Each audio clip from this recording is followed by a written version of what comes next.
অনেকদিন আগের কথা, জঙ্গলের উঁচু পাহাড়ের গুহায় থাকতো এক বিশাল আকারের দানব।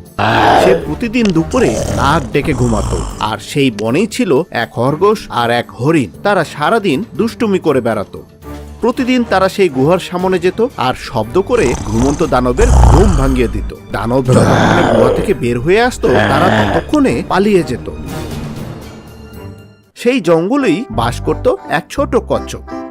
কচ্ছপের অনেক ইচ্ছে ছিল খরগোশ আর হরিণ ছানার সাথে বন্ধুত্ব করার।